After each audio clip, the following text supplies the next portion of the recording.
Welcome back. Welcome back, guys. Came a little strong there. I'm sorry. You're excited. Yeah, I'm excited. I'm excited for this. I'm so excited. Welcome back to the Margins Podcast, the podcast where we talk about books. Go on, start a conversation. Leave a mark. And stay with you long after the last page. You son of a bitch. You guys was fun. You jumped it. Yeah. You did it on purpose? Yes. Okay. Well, I'll believe it. When I see it. Guys, we're back with a good one. And we got to keep this thing rolling. Mm-hmm. Rolling. Literally rolling. Yeah, we're excited because our close friend of the pod, maybe you've heard of her. That's probably gonna go too slow. Her name's Oprah. I don't know if you've heard of her. Yeah, the closest friend of the pod. one of the closest friend of the pod.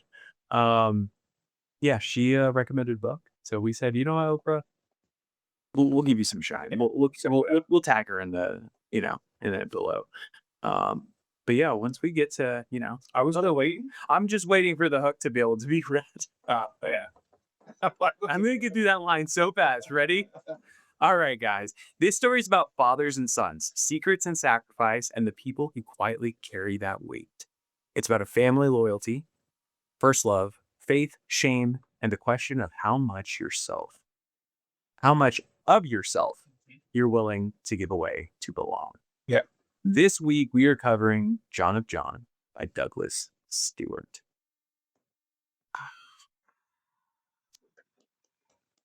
All right, guys. So this was a book that we found. Honestly, we're discussing. Yeah, you. We were discussing different books to do this week.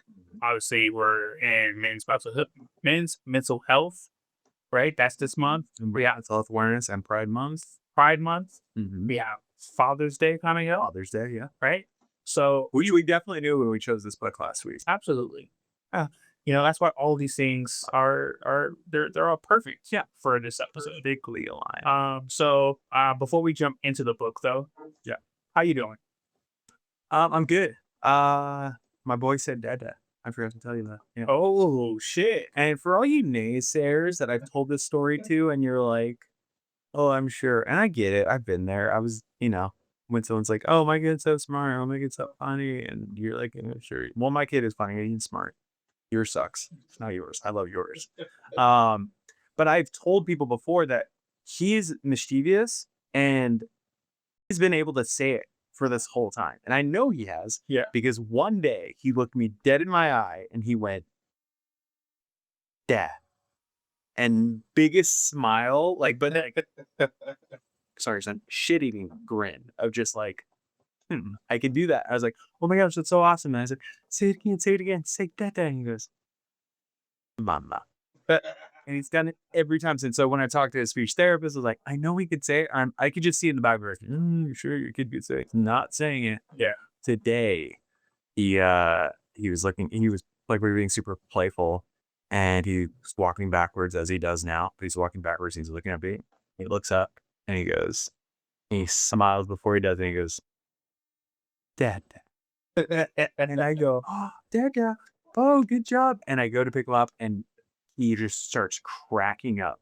But just like, I got this. So funny. Yeah, it's the longest running joke for him. Yeah, so I pick him up. I'm like, "Yeah, good job." I put him down. He walks away. I'm like, More? Can you say more?" And he looks at me and goes, "Mama." So, yeah, I told him, I think it's because, I put a curfew on him. I said, "Hey, you have till next Sunday to call me Dada. And if not, I'm getting a new model." You gave him an ultimatum. Yeah. So it's like, your warranty will be up. So he said it. He said it once, and I'm going to see if he can keep doing it. But yeah, this weekend I heard while we were in Arizona, him attempting to get it going or like playing, because I could hear him going, and I was like, I know it when I'm asleep, you're just going, Dada. Mm-hmm. But yeah, felt good. Felt great. You want it. Yo, yeah, I have to make you work for it. Absolutely. Yeah. If he's not my son. Mm-hmm. How are you? How are you feeling? How are you doing? I am feeling all the feels, still all the things, mostly work though. Yeah. You stay working. Yeah, that's honestly it. Just been grinding on the grind. I am on a another 2-year mission. In those 2 years, there better be a fucking bake off. I've been on one of those. You know what I mean? I do.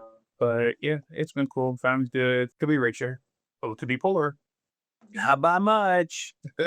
A lot richer. Right above it. Just right above it. I'm still reading the same book, by the way. You didn't ask, but it's actually good. I'm gonna have you read that shit. Oh yeah, the one from last week. When the Mood Hatch Yeah. by Sarah A. Parker. Yep, not B. Um, it's a cool read. Like, don't get me wrong, like it's not so groundbreaking that it's not The Hobbit or anything. You know, but no, I said that because The Hobbit wasn't groundbreaking for him. But it's good. I rarely do like blind reads like this, especially when I'm buying the book. Like, at a library, I'll go blind read because I'm not buying it. You feel me? Yeah, the library card. But I was like, I wouldn't have to buy a book that I already had. I mean, that I already read, but I just wanted like a nice copy. You know, and I get all these beautiful copies. Yeah. And so Good new sneaker. I went in there and I put the book. Like, oh, I'm not getting this. I'm getting this book. I like the cover. I read the first couple of pages. I like where it's going, and I was like, "Fuck it, let me just try it. Let me just try it out." Honestly, I liked the second book's cover, and that's what made me pick up this book. I was like, "Oh, this one's pretty cool too." Excuse me. And honestly, I'm enjoying the read. Like, I'm enjoying the read. Strong female character. Nice. About that. Unique magic system Mm-hmm. that I haven't seen before. How's the writing? Writing's good. Yeah. The writing's good. Strong writing, world building. I like it because they do this thing where the first 100 pages isn't just world building. Like, they very much spend a lot of time developing the characters, so you get to know them better, their flaws, their strengths, what they care about. So much more interested in that. Right. When if I'm sold on the character, you can build a world around it. Exactly. Good. But if it's the other way around, where I'm just like, okay, and why would I care about this character? Yeah. But yeah, that's it. What about you? You got any good book club things? What are you guys reading book club? We're doing. I haven't started it yet. We were texting about it today because we're halfway through the month. But we're doing. Well, it's been on our list for the pod for a while because it was on Obama's. I think 2020. It was on a lot of people's list, but I remember it being on Obama's in 2024, I believe. Yeah. But Buffalo Hunter. Oh yeah, it is on. Yeah. So we will probably be doing an episode because I'm reading it. So you're gonna read it too. I was a fucking reading. But no, I haven't started. I finished. I did this book this past week. I did John of John last week, right after I had finished. What was the book that I did before that? Everything's been kind of a blur. It's all been a blur. And I'm still reading Parade of Horribles. I haven't finished yet. I have not finished yet either. Yeah. I'm maybe 100 pages. I'm maybe 2 chapters in. Yeah. So not because it's one of those things where I'm trying to. It's you part wanting to savor it, and also part just not having the time to do this. So, yeah. Anyway.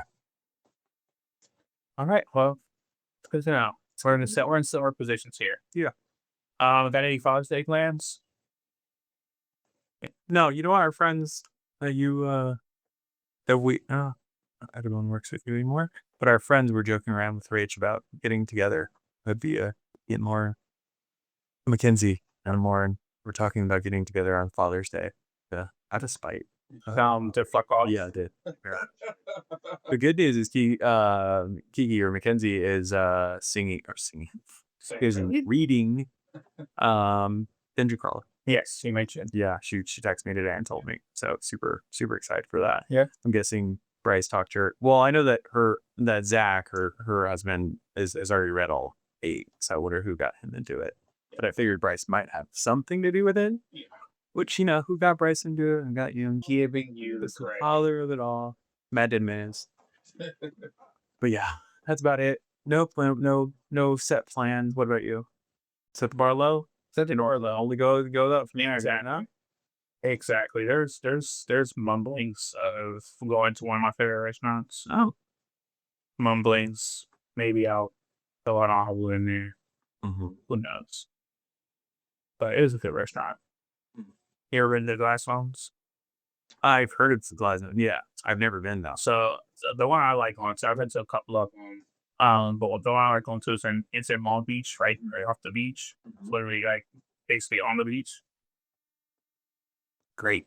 Great black and salmon salad. Ooh. Yes. Very memorable. I had some pretty killer tacos this weekend that I'm still dreaming of. Did you cook one? No. Oh no. They were queso birria tacos out there from this Mexican restaurant out in Arizona. So I gotta find some good. I know that there's good birria tacos at first sure, but I just need to I need to figure out my list. Yeah. I need a good burrito spot here in LA. There's a lot of burritos, but there's not like I need a good every time. yeah. It doesn't even need to be like the best ever.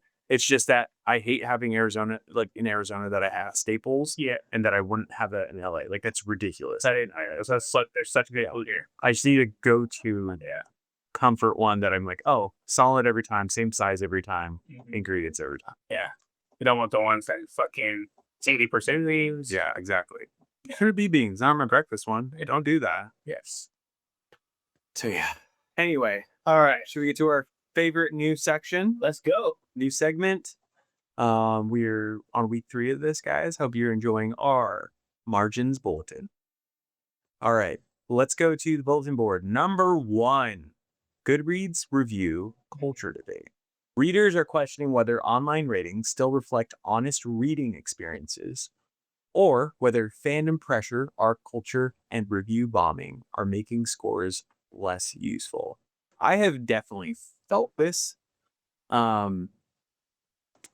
I think we kind of touched on it before about like the anticipation of when there's long breaks between books, and we don't have to like jump into that. But I feel like what adds to that is when we see Goodreads or other sites that review books just blow up. I mean, it's basically Rotten Tomatoes on, with movies now, where it's in like almost in jest. You bring up, well, Rotten Tomatoes, it has a 45% this percent. And you're like, well, that doesn't matter because we all know it's like paid for, or it definitely has an agenda.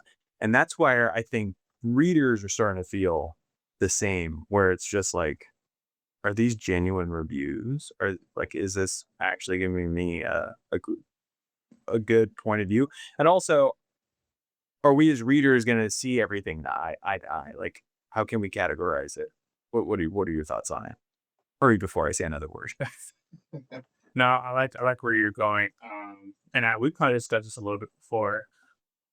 Yes, I think that it's a weird, it's a complex space because whereas it is allowing people to get into more books, like it is directly tied to people reading more. I promise you, because there's people who are on Reddit every week. They have this bulletin. This is multiple bulletins, but there's one that I follow where it's just people requesting book suggestions, right? And so How's that the books subreddit, right?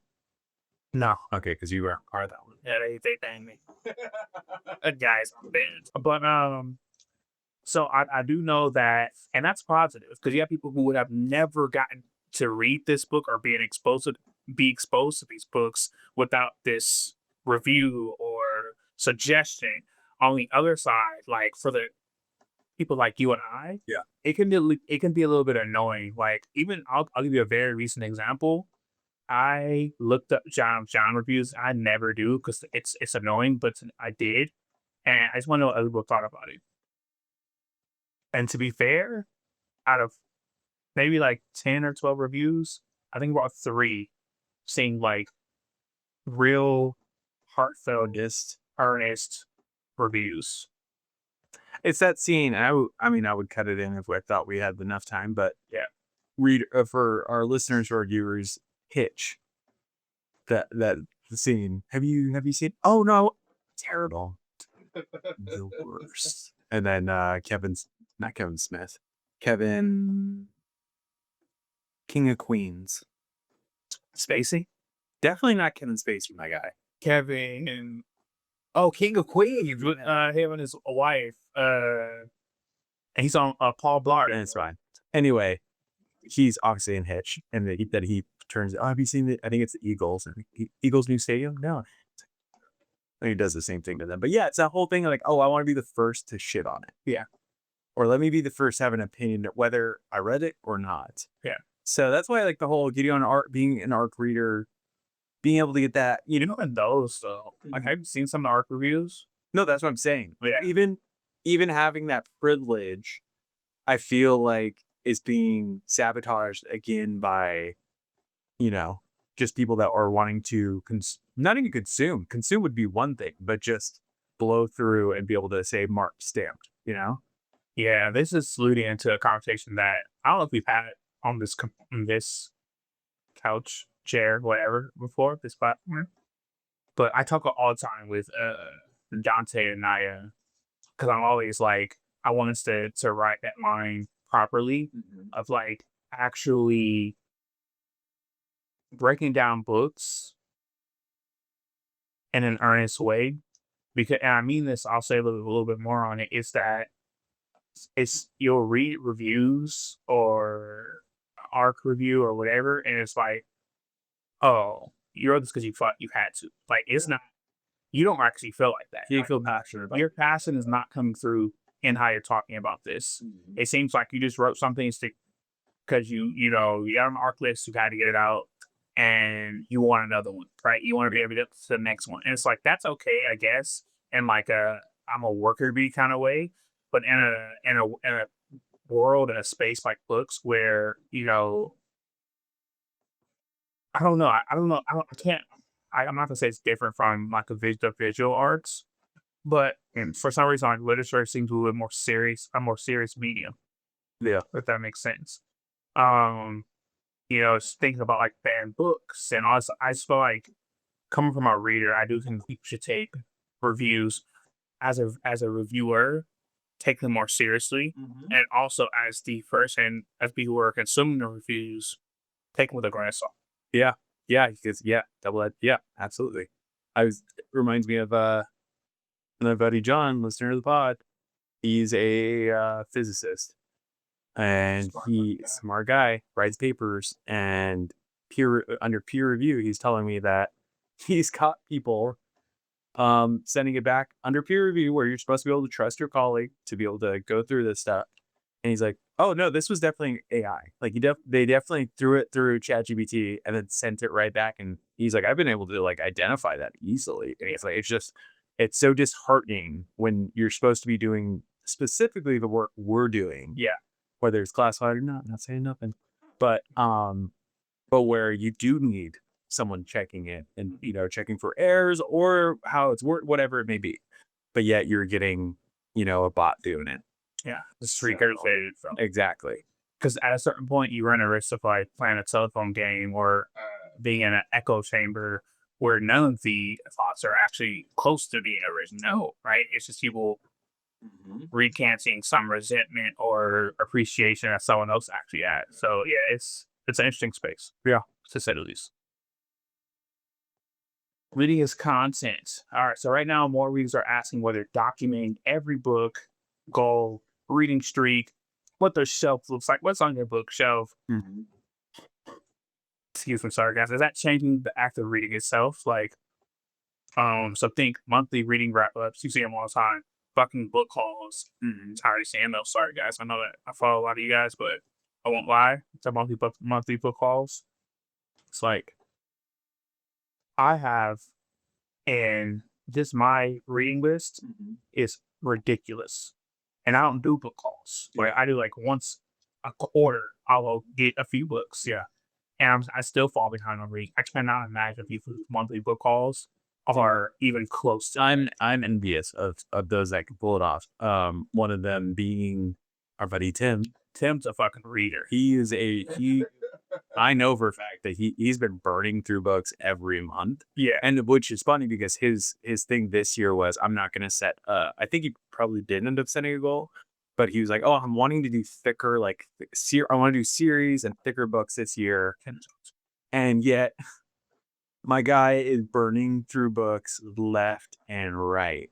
And going on these like crazy, not in like judging him crazy, but like in like book haul after book haul. Yeah. I was literally watching his one that he posted today as I was walking into the building. Yeah. But I mean, damn. So here's the thing. This is, for you too, Tim. I don't know. You can comment on how you feel about this. For me, I tend to get burned out. Mhm. Like even for us, like we have a crazy pace too. Yeah. Because I would like we have a book that review every week, but hey, you and I also are reading our own books, right? And so we end up reading a good amount of books. I remember finding myself like late last year. I was like, oh, I need to take a book break Yeah. because I'm not. I don't know if you remember this part. We are trying to talk about that actually happened in one of our interviews. We are trying to talk about a book, and basically all our books start writing together because we're reading them so quick. And then it's like the storylines, the authors, Oh, when we talked to Kiala. yeah, everything starts smashing together. We're talking about 2 or 3 books, but we're really trying to reference one is because you're just going through so many, and it's I remember, and obviously we're in a different world now, but when I was younger, you would read a book and fucking sit with it. Yeah. Like, sit with it. You're gonna go on Spark Notes, look what other people have to review, summarize, talk about it. You might share it, have little notes, and other people write, it's like shit, sometimes I wouldn't even get to a full book before I share it. Like I'm like, oh, I just read this chapter. I read, you know what I mean? And so it's like, yeah, right now it's, which I'm not mad. Like I think that any promotion of the book world is good for me. Like I do think that that's important. People should read more in general. I am always, a proponent of just reading more however you can. But I will also say that there is a bit of there's a culture, there's a push in a culture to almost, Do the most, do the most. yeah, it's kind of hard to say because we are in this space Oh, absolutely. as book content creators. Absolutely. Why else would we be covering? And we're doing a book a week, A book a week, cause that's what I'm saying. 52 books a year. It's hard for me to say that, but at the same time, coming from our point of view, it's tough. Yeah. It's a tough road. It's a tough road to follow. Yeah. Yeah. But there's still people that smoke us. So like I said, so Tim does that. But then I also have like my grandma. I don't think to this day, well, she still reads like crazy, but I'm not joking when I say if I stopped everything else in my life that I do and I started this week reading as many books as I could, Yeah. I would never catch up with to what she did. Because what she's done. Because every week she would go to the library and get a stack of books, and the next week get a stack of books. And I'm not talking about thin little books. I'm talking about a stack of big books, Books. Yeah. chunky books. And she's read thousands upon thousands of books. Easily. Yeah. Easily. And I'm just like, man, that existential crisis of being like, there's just not enough time. There's so many books to read, so many stories. And it's impossible. You'll just never know which one was like, You would literally never make a dent. no, There's just too many. it's just too many. Yeah. Especially with my reading speed. No. I do like that prompt. Yeah, this is a good problem. We should say that. So at what point does sharing a hobby start changing the way you experience that hobby? We both said the same thing immediately. Yeah, immediately. As soon as it goes outside of yourself, it's no longer how you experienced it. No. Yeah. No, we get, and it can go one of two ways. For example, for me, and I think for you too, because you have more of a photography background than I did. I did headshots for a while, and I loved doing artsy stuff too. But as soon as I monetized it, or like was like, oh, I'm gonna be doing shoots now. As soon as I literally after the first time of the excitement of editing someone's photos, the next person who became a client was officially a client and was for money, and I was just like, and this isn't as fun. And now I know the pressure of it. Whereas you get a hobby, it's like some other hobbies, like say sports, like I'm gonna annoy a lot of people, but I like playing pickleball now, as do a lot of people. But because someone else got me into that and I'm playing now, I'm like, oh, I love bringing more people into it. It's a good way to get a little bit of fitness in. So yeah, it just depends. It can go one of many ways. Yeah. But I feel like done the wrong way or done for the wrong purpose, it can quickly become a chore and be seen as monetary, like, Even if it's not the wrong choice though, like sometimes some hobbies aren't meant because how your relation to the hobby is, it wasn't meant to be shared in the first place. yeah, Right. And reading is so interpersonal, like, or I should, I'm not going to say it's interpersonal, it's personal. yeah, Because everyone reads for different reasons. And you find different meanings and different, and literature vastly. Right. We can read the same book. And if I said you come out with 10 things you found in that book, you come out with 10, 3 or 4 would probably do the same. And you're going to have the rest, being different. that's ever happened. Never happened, not even once. No, But so I do think that immediately it's, hobbies are personal by nature. yeah, agreed, Yeah. agreed. Should we just do one more? This one's interesting. Yeah. Why are so many readers rereading books right now? I do have a theory on this. Let's hear A it. growing number of readers are returning to old favorites, not because they're not because not having new ones to read, but because familiar stories offer comfort and control, which is true. Why do we rewatch The Office? Why do we rewatch Boondocks? Why do we rewatch for me, Loving basketball. yeah, Love and Basketball, Fleabag, Goofy Movie, IIS, Secret Life of Walter Mitty, all those things. Very much so because, well, there's like medical proof that it just, you know, you can lower your heart rate. It makes you in a more peaceful, cortisol levels drop, all the things. Yeah. You have a sense of control because you know how it's going to play out. Yeah. Absolutely that. But I also think there's a ton of us. Do I want? Do I do this? No, I'm not going to call you out. There's a lot of new readers out there. Yes. Absolutely. And I'm not gonna put you guys in a corner. I was gonna say, I said this to a buddy of mine, the Red Rising Bros, Yeah. which I Technically, we're a part. we are part of that. And I'm okay with that. Yes. Piers is our dude. That we love the books, obviously. Right. But there are those that have just gotten into it, Mm-hmm.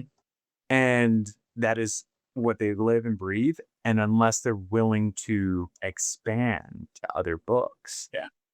or ones that aren't always just as similar, they're gonna be rereading the same things. I have friends that are like, "Oh, I'm rereading Dungeon Crawler again, again, again," which I get because I've listened to those. It's a little bit of fear or apprehension. I won't say fear, a little bit of apprehension that they won't find the same highs they're getting from reading Red Rising or, and, after you read more, you lose up more fun with it. Absolutely. Like, that feeling of whatever. I don't know what that feeling is. I don't know if there's a word for it.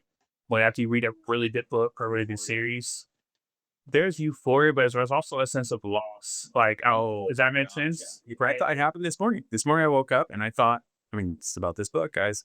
I thought about, oh, I wonder what Cal or what ends up happening to so and so and all that. And that's my mark of a good book. Yeah. If I'm still thinking about the characters long after I finish the book and wondering how it played out, and not in a way, well, it could be in any way actually. If I'm thinking about it in general, but if I'm more so not like, man, I wish it didn't end that way, that's one thing. Yeah. But when you're like sincerely missing the characters, Wheel of Time, that happens to me all the time. Mm-hmm. Obviously Red Rising, yeah, Carl and Donut. There's a lot of those characters when they stick with you, when they've made their own, like in your mind, in your heart, whatever you want to say. It's hard. It's hard. And that, guys, was not even the 5 hard questions. That was the Hard Margin Bulletin. Yeah. Yeah. Let us know what you guys think. What stories are trending with you? What your thoughts on our bullets today? We will have a new round for you next week, as always. But let's finally get into this book. Let's get into the book, man. There's so much to dig into. Yeah. Let's get into this author. So, author spotlight. Douglas Stuart. Mm-hmm. He is a Scottish American novelist and Booker Prize winner. All right. Award-winning author. Yes. Award-winning author. He's the author of Should Be Banged and Young Mungo, which has been highly acclaimed. Yes. You were saying that there's some reviewers that have said that is an even better work than John of John. Yes. That is a high bar for me. I'm gonna have to run those because I highly. You doubt it? No, I don't doubt it. I was gonna say you enjoyed this book so much. So for them, from what I've seen, they felt like it was just more put together, Yeah. right? And whatever, They said that there was the speculation that this might be an earlier work, but released later. yes, I get that. I get that. Known for writing deeply human stories about family, class, masculinity, sexuality, shame, love, and survival. Where did he grow up? you asked me. Yeah. Shoot, I grew up in Scotland. And I mean, so right there in Glasgow, it says, grew up in Glasgow. Oh yeah, or Mother. he grew up in My boy, I'm trying to give you a segue. I was like, did we stick on him being Oprah's book club? We did, but we said at the top. Okay, no problem. Yeah, so that he grew up in Glasgow, beautiful place. Beautiful. Grew up in Glasgow before moving into successful fashion, moving to being a successful fashion designer. Okay, so multiple successful career, yeah, right. Jack of all trades. Jack of all trades, as they say. Often writes about people who struggle to express love, but desperately want to receive it, which I earlier said is everyone. That's a Pretty general. pretty generous thing.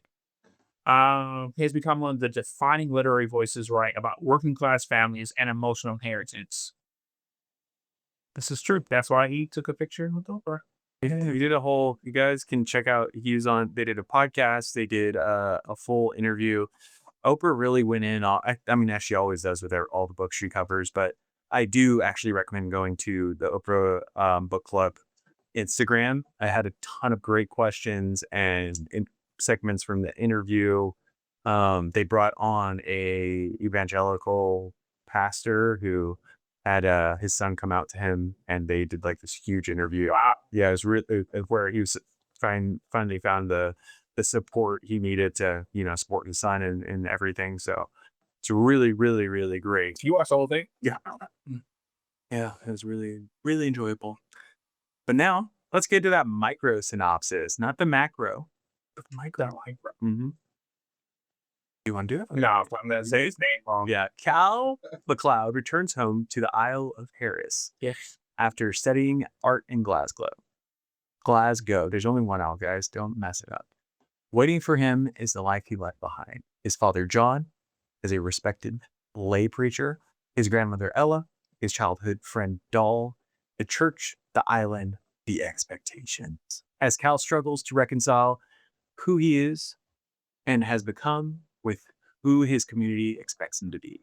He begins uncovering truths about his family, his father, and the sacrifices made by the people closest to him. What begins as a coming home story slowly reveals itself to be a story about love, secrecy, loyalty, faith, and the hidden costs of protecting people we love. Whew. There's a lot to this story. There is a lot. There's a lot. I'll ask you this. Starting the story without knowing what it was, because we definitely were like, oh, this is Oprah's choice. Yeah. We know it was a father's side. Yeah, we knew it was, John and John. Yeah. That was about it. From where we start on the boat. Mhm. Well, I guess what was that phone booth? Yeah. Rugby players and all that. To where it, I won't even say where it ends, but as the story goes, not what specifically, but how much of it was a surprise to you? To be, I don't surprised is the correct word, but I couldn't think forward on this. I was very much present every step of the way. I don't know if that's because in ode to how it was written, right? Because it is written very well. The characters. So this is one of the first times I told you the characters feel very real. Yes. Right. Like this reads like a biography kind of, right? A cinematic one though. So yeah, I was super present, and usually I do have the thing where I'm looking forward, trying to figure things out, where is this going. No, very, very much present. So basically all of it would end up being surprised because, yeah, Love it. All right. Our favorite segment. Our bread and butter. The segment. What one is it? people want. What do the people want? They want 5 hard questions. Yes, they do. All right, so I'll start. Tricking on. Mm-hmm. Much of the novel Ask whether belonging requires concealment. John hides parts of himself to remain accepted. Al struggles with whether acceptance is worth that cost. Is it possible to truly belong somewhere if part of who you are has to remain hidden? I don't think so. I don't think I don't feel like it's an emotional feeling. I just don't think that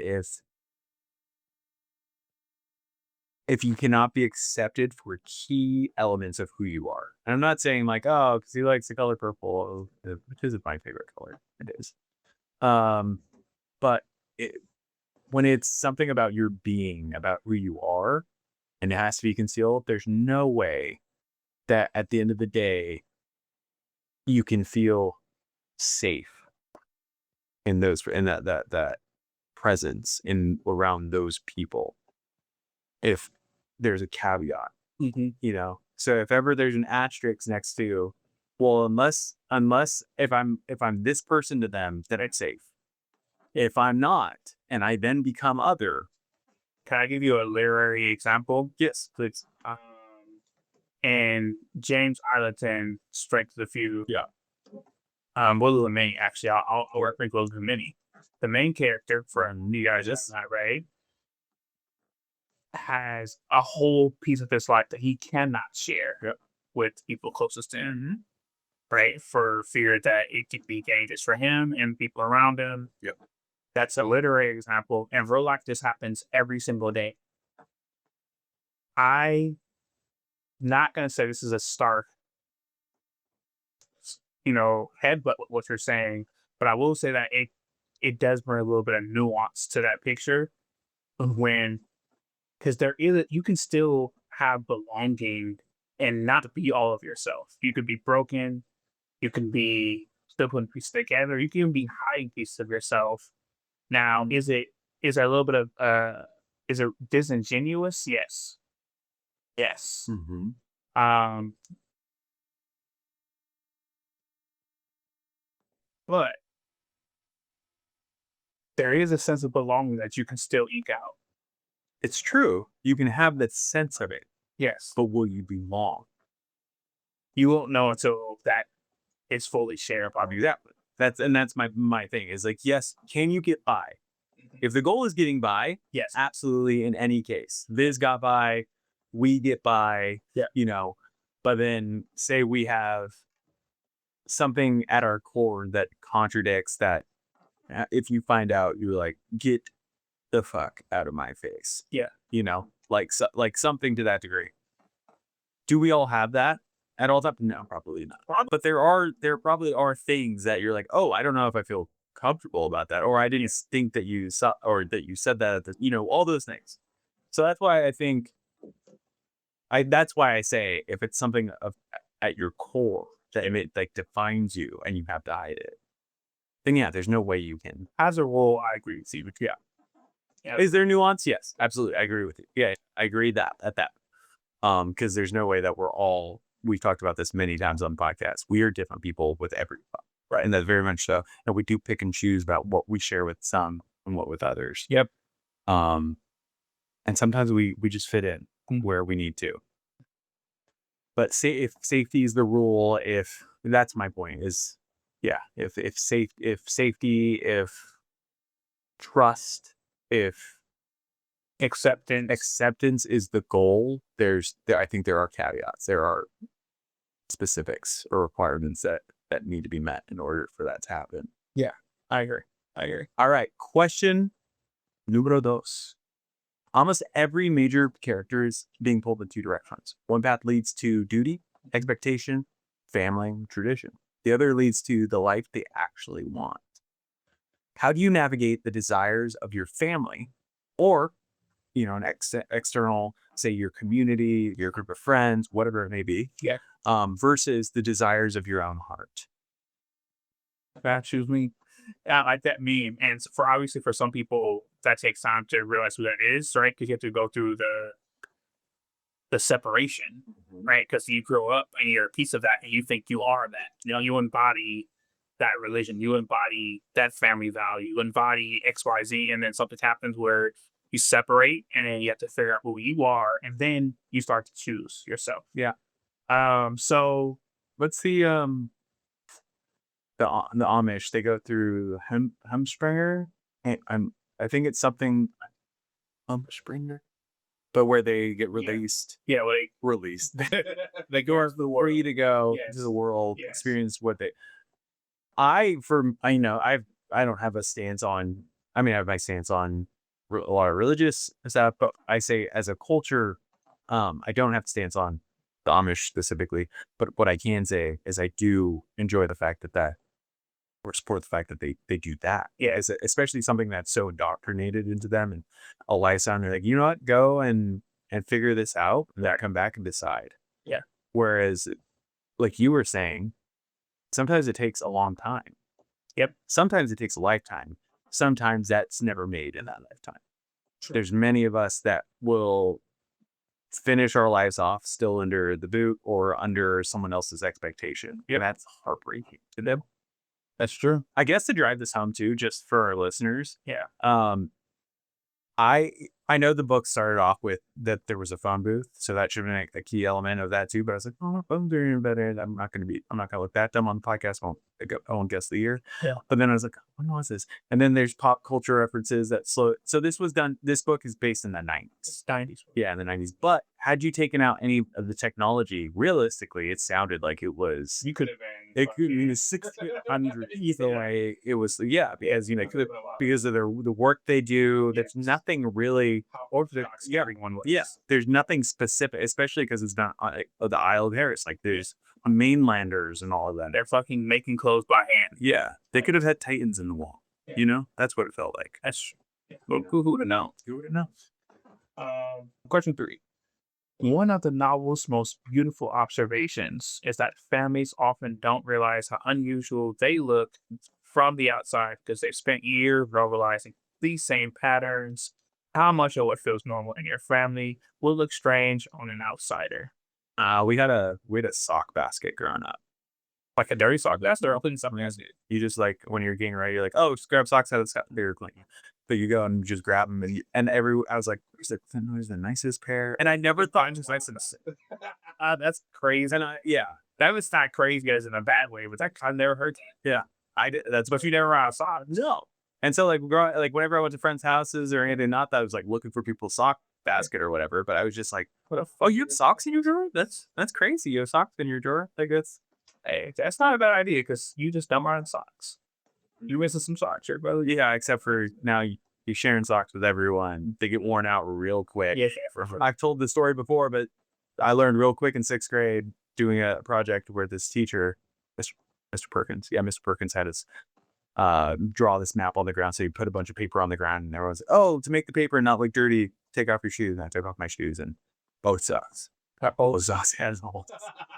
From that, take it forward. I said, oh, no. I'm going to be deliberate about which socks I choose out of that basket. So you fucking open it up. Yeah, absolutely. Because all it took was one girl being like, that was in your socks. I was like, so?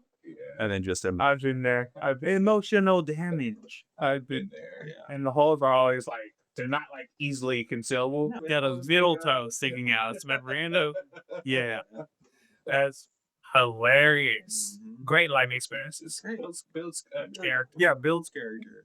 Stupid.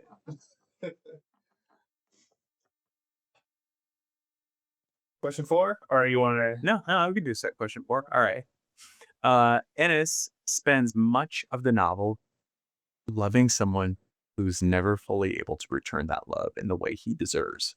Yet he stays. He hopes. He builds a life around what little he is given. Mm-hmm. What makes people continue loving someone when they know they'll never receive the full version of the love in return? Hope and stupidity. Mm-hmm. Huh.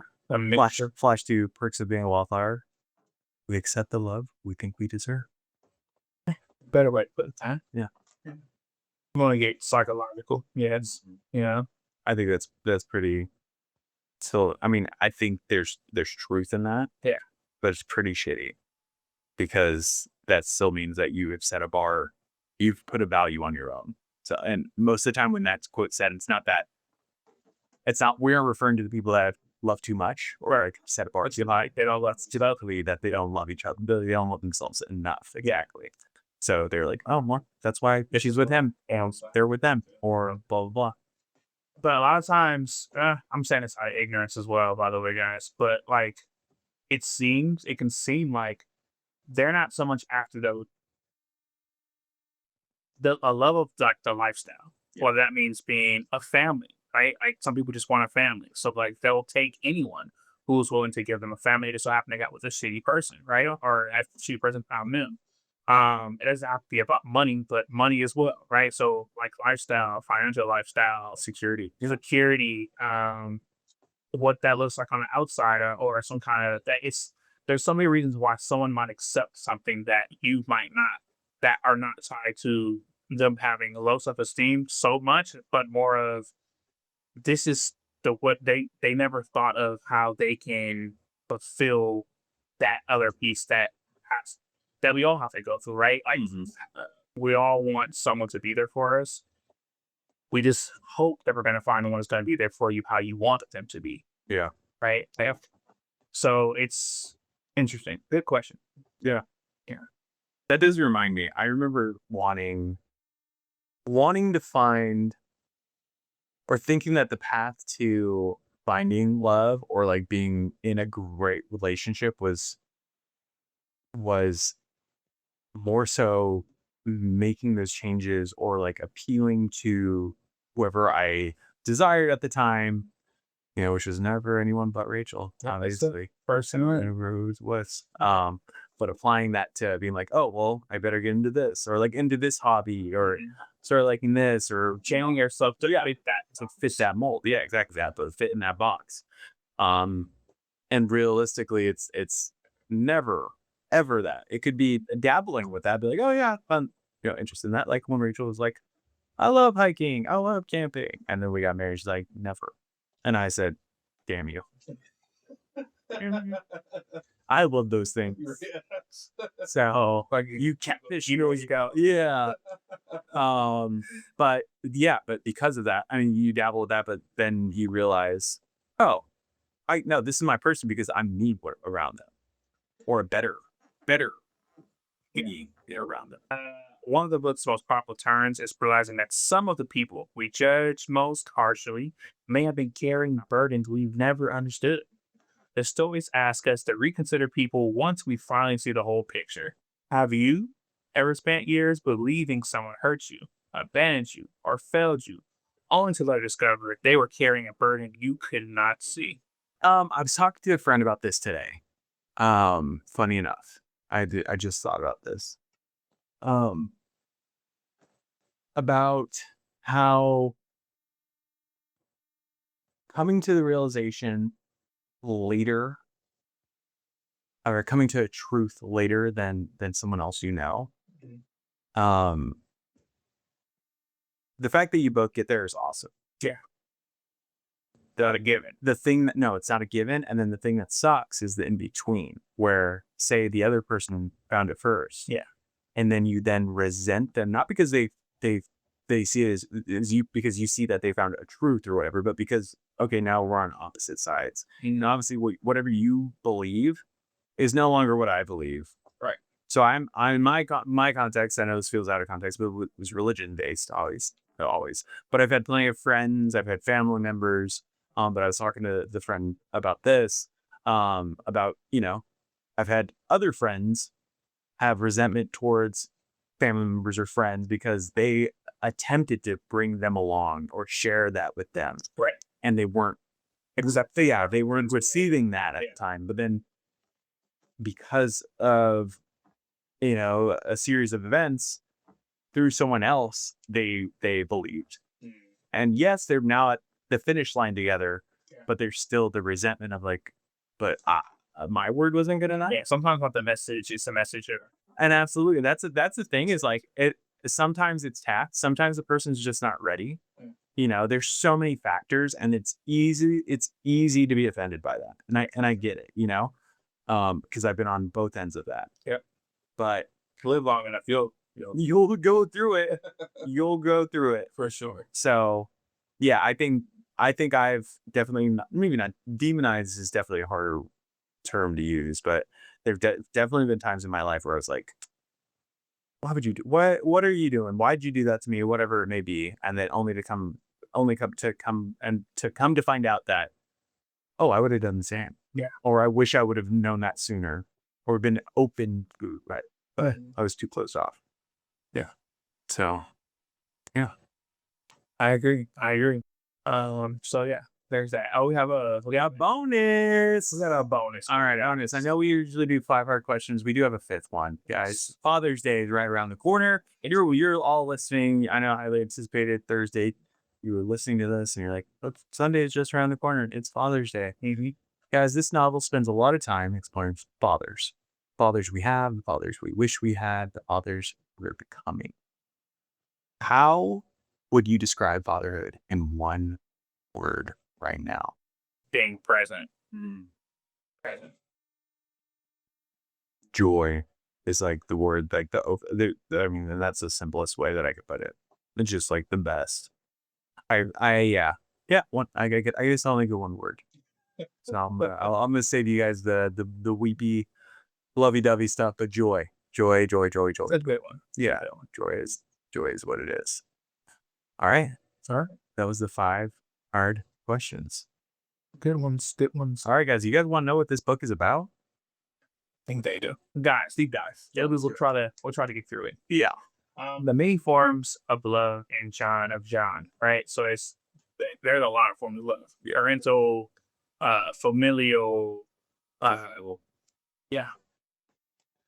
So there's a quote in here that I wanted to us to go over a little bit, let them know just in case they have not read the book yet.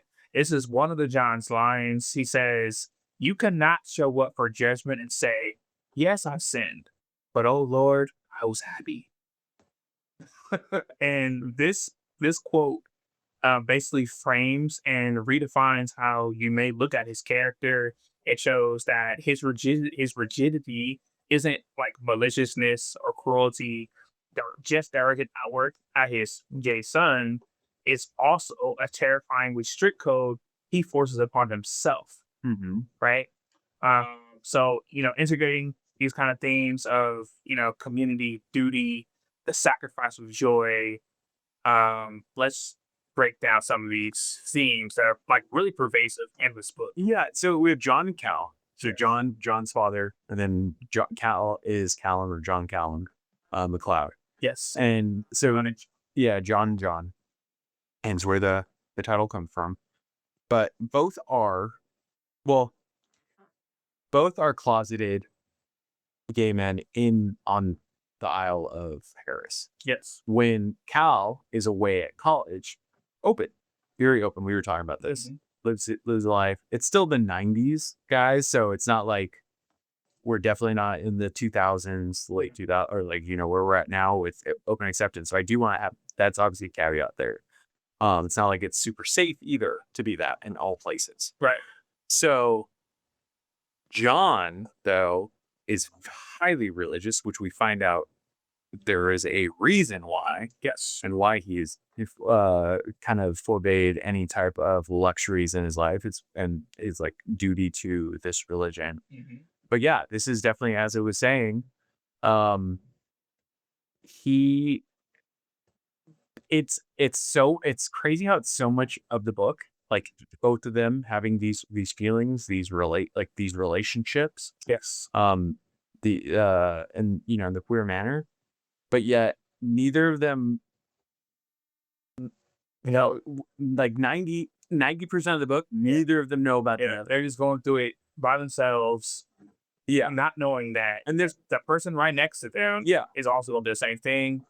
They can probably help each other. And not knowing that the clash of this, you would think that it was, you read the synopsis, you're like, it's probably this preacher is like mad at his son for being queer. No.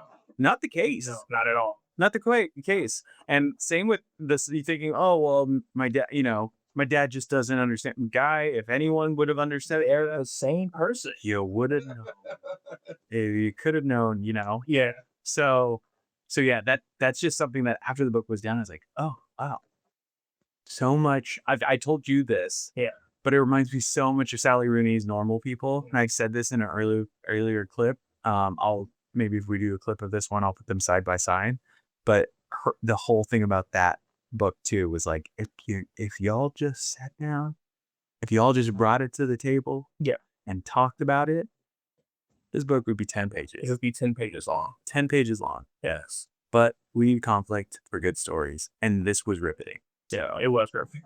But I think that's also on the nuance pieces of the book, is that it's not like highly religious straight dad Nope. shitting on his son. It's a gay dad shitting on his gay son because they're not sharing the pieces of their lives that matter, because it's external force, it's external net that's basically keeping them divided, right?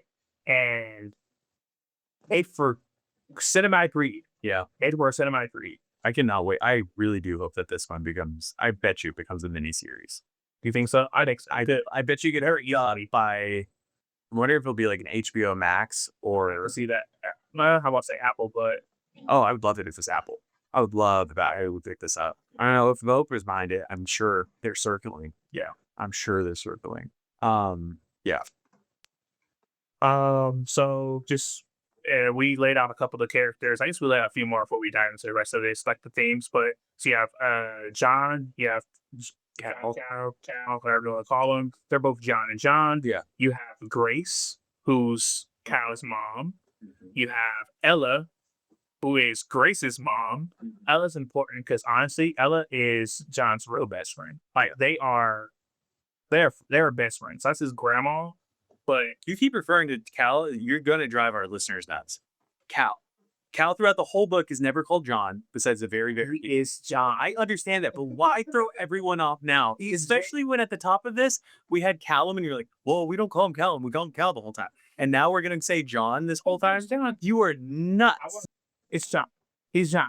See, and the reason why I think like that is because I think that for a good portion of the book, Cal was running away from being a John. That's why he has to call him Cal. Because he doesn't want to be like his dad, because dad is X, Y, Z things. Not understanding that they're just going through the same thing in a different fucking era through a different external lens. And that's why I call him John, because they are the fucking same person. Like, they look alike. He actually hated the fact that he was growing to look like his dad, right? And they act so. That's why I call him John and John. Sorry, As an example, yes, great. yes. As a podcast listener and as us as hosts, have some responsibility and call him Cal. Or just leave it Cal. Don't even say John Cal. Okay, even at the top of this, when you said one of the Johns said this line, okay, do they know which John said it? No, they tell. that's the point. Now it's on surface. So look, Cal is best friends with his grandmother, Ella. Okay, and Ella's my favorite character in the book. So good. She's a very fun character. I thought of you never watched Ted Lasso? No. Okay. There's a bartender in Ted Lasso, so any of our viewers, that's who I picture the whole time. There's plenty of actresses that could have played her. Yeah. Maybe Professor Sprout would have been great too. Okay. Right? Yeah. Yeah. But she's a whimsy. She's a lot more worldly than his dad, John, and then like the rest of the aisle, right? But she's also not from the aisle. So yeah, I think that very quickly she becomes like your pathway to understanding the characters in this book, because she's the closest to the reader, I think. Yeah. There's other really important characters, but we'll get to them later. Ennis, who's Goose and neighbor, who's that friend, John and John's best friend. Yeah, Doll. That's Cal's best friend. He has Isla, Doll's brother or Doll's sister. Yes. So there's other people, and then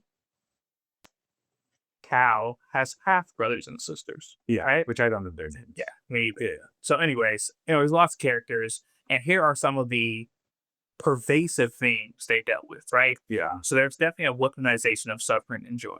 I think this is a huge piece of the story, and they wanted to like show that back and forth that everyone in the aisle is dealing with. Right.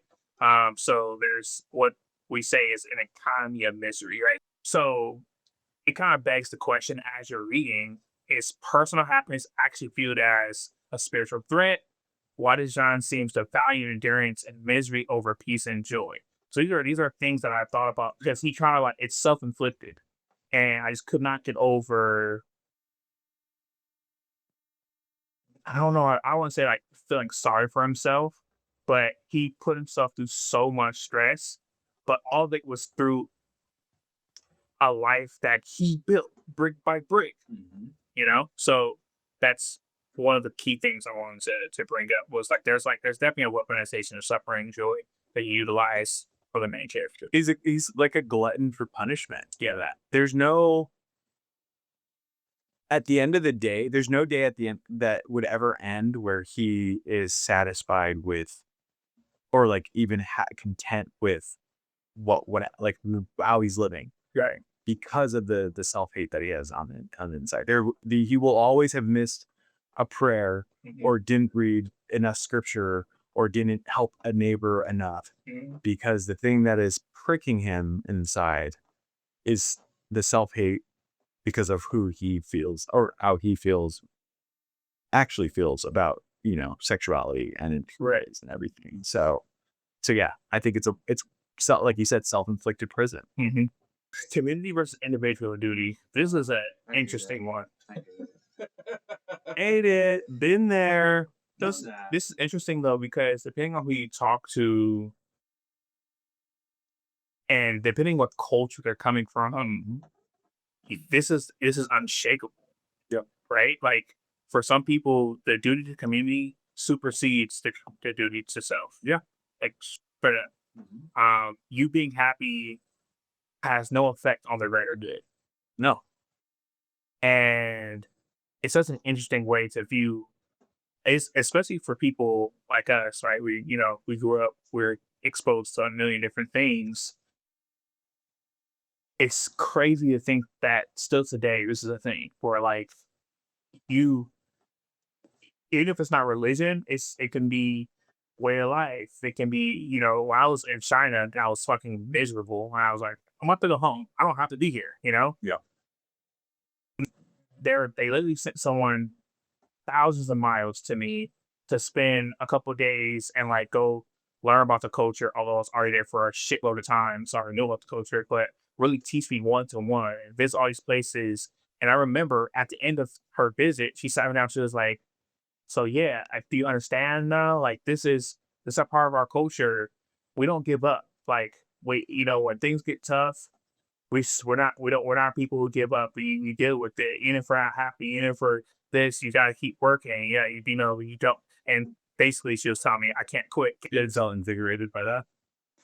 Guys, at the opposite. Yeah, that's what it's like. I left in the middle. I remember I'd be that much more like, oh, absolutely. I'm just gonna go to the bathroom. I go grab that milk. Okay, I bought a ticket on like a fucking 4 a.m. flight, Mm-hmm. and I left like at 2 a.m. Should they found out? Yeah, good for you. Yeah, Because there's, like I said early in the episode, there's plenty of people that will be under a boot.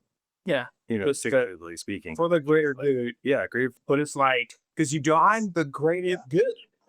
There's so many that have been melded, have been put into a mindset that there is no other choice. Hmm. If I don't do this, Yeah, the community that is around me that I find so much joy in, that I find so much security in, will turn on me. And this has been a life's effort to know these people. but whose job is it to uphold the community of misery? Right? Just because we're all fucking miserable in some way, shape, or form doesn't mean we have to continue it. That's No, insane. no, yeah, I agree. I I think so. In this specifically, we're talking about dads being a father to father situation or father and son situation. I think about this like this book made me think so much about my relationship with my father, also my relationship with Max, and there have definitely been things as I've talked about religious wise that I feel like I'm speaking from personal experience about yeah, either went on a mission or was, forsaken for not going. It's not that deep, but definitely at that age, I thought that was the Yeah. case. So it wasn't even that like, oh, I had like in my mind, I had to go. It was just already wired in. So my decision was made. So I was gonna go, Right.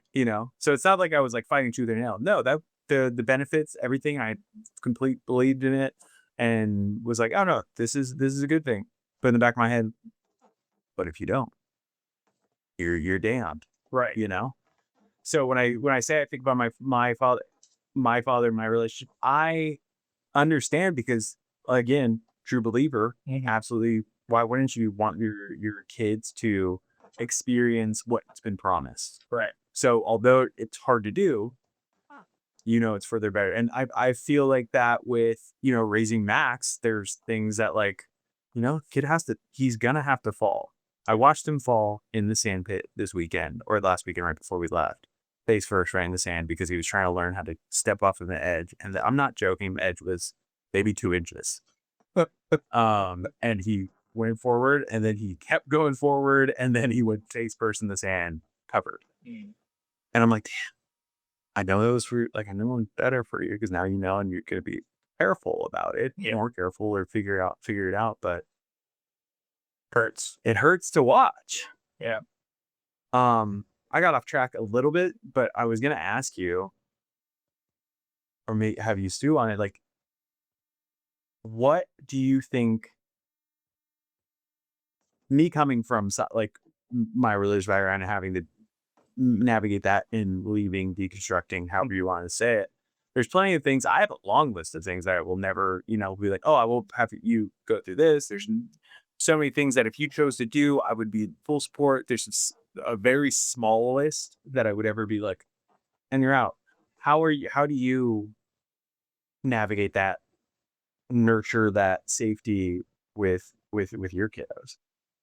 I was very I was I'm still very intentional. Like, I don't want any of like my previous life to even make a dent on the kind of choices that they feel like they have, the kind of opportunity they feel like they can have. Um, I was so methodical that Nuri wasn't even born yet, and I told Naya, her mom, I was like, "Oh, you guys are not piercing her ears. I want her to be able to come to me Susan. and say like, hey, Dad, I want to have my ears pierced.' Like, and I was like, I don't want her to be like, 4 or 5 or 6, and you guys been in her ear talking. I want her to actually come to me like, hey, I'm at school. I noticed that these girls have piercings, or hey, I think I would be beautiful with these. Like, whatever it happens, I want her to come to me about it because then that shows me that there's a little independent thinking that I want her to have. And that's the seed that I wanted to plant very early on. So I'm so methodical with it throughout my kids' life in general. I'll always lean into them making decisions for themselves, right or wrong. As long as it's not dangerous to them in general, I'm going to let them make their own successes and failures. And I'll just be there to talk to them after if they want to talk about it. And that's literally how I read it. I like that. I love that. That was obviously I genuinely want to know because I have seen you act as a father Yeah. and be a father and your relationship with your kids. And so I knew there had to be some sort of specificity there. You scared me for a second with the new piercing because I was like, oh, this podcast is about to turn where you're like, you are not allowed to pierce your ears. But no, I love that the fact that you're like, no, I want, either of my kids to come in months first and have it be their thought. Yes, I love that. There's so much. Yeah, was there anything specific that you wanted to get to? No, no. But what I will say about this book, to piggyback off what Christiana said, the characters are all going through their own thing. They are rich, rich, rich with specificity Mhm. and all unique. Um, I found so much beauty in the different relationships, whether it be Cal with his grandmother, even Cal with John. There's that I ebbed and flowed when it was flowing was so great. You can tell how much John loves spending time with his son. And you could Yeah. what was rough was knowing how much everyone else knew how much John loved Cal, but Cal didn't feel that. Yeah. Or even was even aware of it. Yet everyone knew how much John loved his kid. Right. Even Ennis, who was just like, oh, I know you've chosen him over me like this whole time, Yeah. and I understand it. Yeah. But yeah, that's the other thing. I could probably spend all day on like quotes from this book because there's so many beautiful ones or like such like sentimental moments. The one that I will say is which I'll paraphrase, but Cal just brings up, oh yeah, I always thought you were creepy when I was younger because you were always staring at anytime I looked over at you, you were staring. And then Ennis later said, I was staring because I was looking at any like sign of not any sign, but all the parts of John that were in you because of how much he cared about John. You could just like stare at him and see like, oh, this is another chance for me to be or like see him in you. Yeah. And there's just so many beautiful like one-liners there. So yeah, highly recommend. Super well written. Super well. Yeah, very much well written book. Hits on a lot of really important topics. I really enjoy how the small moments the author creates in the book. Yeah, a good read. I love the when John told Ella, I will not have you standing by the door listening in. And she's like, oh yeah, you just want the sandwiches to fly in like magically or what? Just knowing she had those like one-liners in there throughout where I remember early on in the book, I was thinking like, well, why the fuck is she there? Why is she there? Like, you know what I mean? Like, but that's more. I want to get into this. But yeah, Mr. Stewart knows how to write about repression. absolutely. Yeah. And this is a book of it, but it's guys, check it out if you guys want another deep read. Yeah. With honestly, the characters were really good. Like they were all very cinematic. You know, it's just I'm starting to say it earlier, but it's something you can easily watch as a TV show. Yeah. I would prefer a TV show than a movie. Yeah, me too. Because there's just so much. There's so much. Yeah, I'd want to go in. Yeah, absolutely. I'd want more. I'd want to. Who did I picture? I pictured Josh. What's his name? He was just in Dead Man's the new Knives Out. If man, I like whatever. But then he was also in Challengers, and then he is in a new film right now. Anyway, I'll look him up. It's okay. Anyway, maybe I'll do a fan casting or something as a clip later on. But yeah, maybe we should do a happy book next week. That would be great. I was gonna tell you that we should do a nice, good old fantasy. It's nothing crazy. Nothing crazy. Something light. I already a couple that we need to read. So Yeah, we have a long list. we have a long list. All right, guys. Thanks again. Thank you for tuning in this week. As always, let us know if you've read this, if you plan on reading it. Got something to say? Yeah, if you got something to say, we'd love to know the insights that you had. Who's your favorite character? What you found delightful, insightful, downright spiteful. It's you. Look at you. It's like a rewardsmith. Yeah. Anyway. Yeah, guys. Thank you for tuning in. And Hold on. see you next week. Yeah. One time for my niggas, man. Mama said there be days like this. Mama said there be days like this.